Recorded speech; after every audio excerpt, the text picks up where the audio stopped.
This is Jamey from Stonemaier Games, and today I'm going to talk about my favorite mechanisms in the game High Rise, which I played for the first time yesterday with 4 players. This is a game from Gilhova, Formal Ferret Games, and it includes one of my favorite mechanisms in any game, which is the one-way action selection track. It's basically a track in a game where you can advance as far forward as you want to grab an action that you really want, but you can't backtrack, and it impacts the turn order as well. So if I jump way forward to take an action that I really need, that I really want, it might be a while before I get another action, and I'm passing up a bunch of actions on the way. A little twist on that this game does, because it has this long board. I don't know if I can really, yeah, I can kind of hold it out here. It has this long board here, so that the action selection goes all the way around this board, and it is the entire round. You can play. We play 2 rounds in our game, which I think is the standard game, not the long game, standard game. But it's cool that just the entire board is 1 round. So you're just going around this track 1 time. I really liked this little twist on that mechanism, which is within each section. So the actions are divided into these sections. You can't take more than 1 action. So if I advanced here and I took the slowest action there, I couldn't then move forward within the same section and gain another action.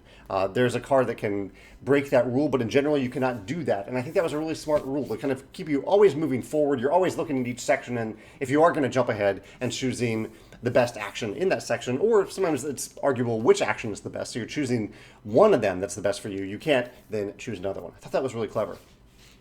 One other thing about the action selection mechanism that I really liked was the idea of building in this game. It's a huge part of the game. You're building these high-rise buildings, and each of the buildings is tied to an action on the board. So for example, if I chose to build a building here, based on some various rules that you need to know, I won't go into those rules here, but if I am able to make that choice and I choose a building to go there, I immediately gain a benefit. I gain whatever action is right here.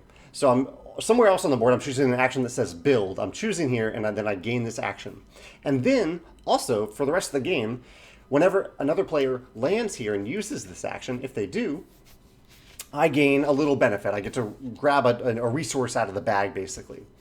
This doesn't happen all that often because, like I said, you're only going around this board once per round. The standard game is only 2 rounds, so usually only maybe 2 players will land on this spot and give you that benefit. But it feels good when someone goes there, when they use this action that you've kind of claimed for yourself. And it also gives you another decision point, or a couple decision points, as to where you're placing buildings, because the height of the buildings ties into points that you'll get for each area, but it also matters for these 2 decision points. What action do I want to gain right away when I build the building, and what action do I think other players are going to take later in this round so that I get a little extra bonus as a result. I thought that was a really nice sense of just a nice decision point, a series of decisions, and a nice sense of progression in the game based on that little residual benefit from other players using the action. There's also a cool corruption benefit in the game, or not benefit, but I like when games use corruption as a way of saying, you can do this powerful thing, you can make this choice, but if you do, you're going to potentially lose points at the end of the game or at the end of each round. I think Lords of Waterdeep does it best with their corruption mechanism, but this was definitely, well, it appears to be inspired by that, and I like the juicy choices this added to the game in terms of, do I want to take this action right now? Do I want to take this bonus action right now, but gain a corruption as a result? And that you're constantly in this game comparing your level of corruption to other players. Thought that was really clever. I think those are my favorite mechanisms in this game. I'm not forgetting anything. Nope. Yeah, so I'd love to hear your thoughts on High Rise, what your favorite mechanism in the game, or if you can think of other games that you love that use the one-way time track. I have a video on that, so I've definitely talked about that. Or use this special system of placing a building, gaining a benefit right away, and then gaining benefits as other players use that building's action. Also, actually, we've seen that in Lords of Waterdeep as well. So maybe Lords of Waterdeep had several levels of inspiration of High Rise. But not the one-way time track, which I think is unique to this. So yeah, I'd love to hear your thoughts on that, about High Rise in particular, or other games that it reminds you of in the comments below. Thanks.